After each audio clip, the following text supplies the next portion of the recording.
Our next garden is the Hoffmeister garden in Medford. Monette and her husband moved to the Rogue Valley in January of 2018. Their city lot had a perimeter of mature trees, but little else other than lawn, gravel, and bark, and essentially blank canvas upon which to paint this garden. Hello! Welcome to Monette Hoffmeister's garden on this gorgeous day.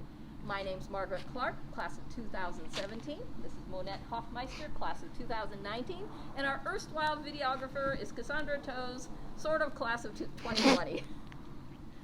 This is a gorgeous garden. This is a garden in progress, which is a great contrast to more finished gardens. Monette has been working on this since 2018. And she is here to introduce us to the garden and to walk us through. All right, thank you, Margaret. I'll say, first of all, number one, I'm smiling under this mask. I don't get my first shot until tomorrow, so masked it is. As Margaret said, this garden was started in 2018, which is when my husband and I moved to the Rogue Valley. Completely new circumstance for us, new climate, new soils, and that's really why it's still a baby garden. In addition to that, other than the large perimeter trees that we'll see as we proceed, the garden really was not, there was no garden, I should say. We had lawn, we had gravel, and we had bark mulch. So that's nice in a lot of ways. We had a blank slate, and we started digging up all the lawn, and our pride of place here belongs to the Western Redbud, which is in bloom, and I was thrilled we had good timing to show this today. As we considered how we were going to develop the garden, I'm a plant fanatic, and so we have a lot of exotics here as well as natives. But we have a large area that is underneath the tall perimeter trees that is unirrigated. And we ultimately decided that we were going to focus on natives to populate that area because of the climate adaptation, obviously, and the drought resistance. Not too many of the natives are blooming yet, Yeah, though, that's which is true. too bad. And in fact, I wanted to point this one out because I actually thought it would be blooming. I have a couple of what are called sticky monkey flowers, and they bloom a really pretty kind of apricot-y orange. And they are extremely drought tolerant. This just doesn't get any water, and it's actually sheltered from rain largely by these photinia that are a requirement for Medford gardens, I think. Apparently. But it didn't oblige by blooming. We have a number of flowering currants, which this is their third year in the garden and it still hasn't flowered, so I'm not sure what's up with that. Not so flowering. Do better, right now. yes. We have a number of different selections of ceanothus. This one is not blooming, but we'll see some others that are. Again, very small, oh hi Ditto.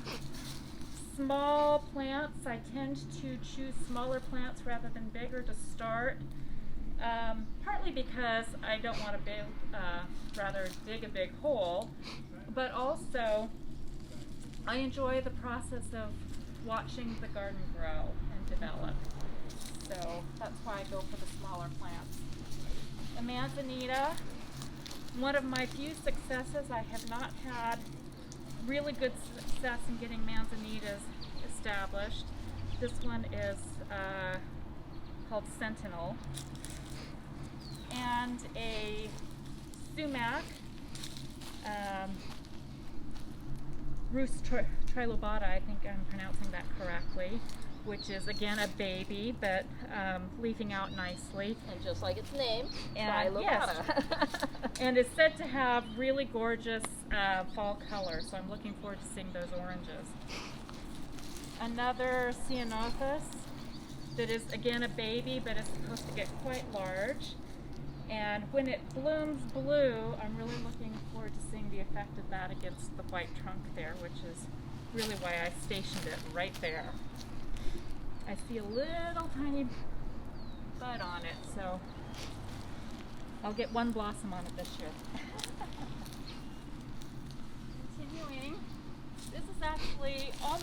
I would call a pride and joy. This madrone popped up as a volunteer elsewhere in the garden, and I moved it when it was about 2 inches tall, and I did not know that they don't move well, and I'm glad I didn't, because otherwise I wouldn't have moved it. But now it's what, 2 feet, 2.5 feet? Seems to be doing okay. Lots of new growth, very happy. Yeah, looks happy. Moving on here, this is not native. I put that there before I decided that I was going to do native here. This guy is called a bush anemone and has beautiful white blooms, and I think it's not getting quite enough water up here, so I may have to move it. Ceanothus blooming. Some native yarrow and blue-eyed grass, which is native, and cute little California wildflower, which is a part of the buttercup family, and another volunteer madrone that I also moved, so I'm hoping it establishes.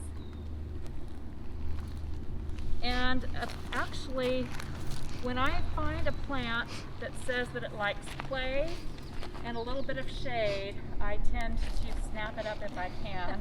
And this is a California buckwheat that blooms a lovely kind of rosy red, and I now have several of them. Seem to do really well here, and I can show you a bigger specimen in a bit. Over here, I'm trialing a few California native annuals. This is called cream cups, and it was blooming until probably day before yesterday, so sorry. A snowberry. All the signs want to turn backwards, sorry. Which, I love this bush. It's so airy and just kind of elegant, and the deer love it too. Oh dear. The deer got in here when the fence on the other side of our property was being replaced and just stripped it to nothing. So if you have deer, you don't really want it, I suppose, but it's sure pretty. And I have found that I really like the coffee berries, so I have several of these that I've been able to source locally, and will probably want more ultimately. It's very nice that here we have a number of broadleaf evergreens that actually have bigger leaves, because it's nice to be able to join those textures to the deciduous shrubs or to the really small leaves of the ceanothus. So it makes for nice textural marriages in the garden. All right, so from here, almost going to step on my other ceanothus. That's kind of a pretty variegated leaf one that I was just taken by the leaf color. Point out this evergreen shrub that, as with all of my shrubs, it's a baby. It's called toyon or Christmas berry because of red or orange berries at Christmas time. And it looks like it's going to do well here, and if it does, I will probably want several more. It gets to be about 6 to 8 feet tall. Yeah. All right, Margaret, as we head to the back, just wanted to point out this vignette of natives that are blooming right now. They're putting on quite a display, aren't they? They are. It's just kind of a cheery sight. The native Lewisias are, of course, abundant in local nurseries and bloom off and on all summer. And then this Jacob's ladder is a little more unusual. It's pink rather than the usual purpley blue, but absolutely lovely, and it's also evergreen and just has that really ferny effect. And I really like this plant. It softens the hardscape look of the Lewisias. Yeah, it does actually. It's a nice textural comparison. All right, let's head on to the back. All right, the bank here was a real challenge and continues to be. It's south facing and it's shaded in the summer though by these tall walnuts, and it's also quite steep in certain areas. So we're using natives here, snowberry and creeping mahonia. This is the Pacific 9-bark, more snowberry to really stabilize the bank and also, of course, to have something more lovely here than the weeds. As soon as this is filled in a little bit more, I'll start thinking about some perennials and bulbs to mix in with it, but I'm not there yet. I do see that I have a volunteer columbine though, which is exciting.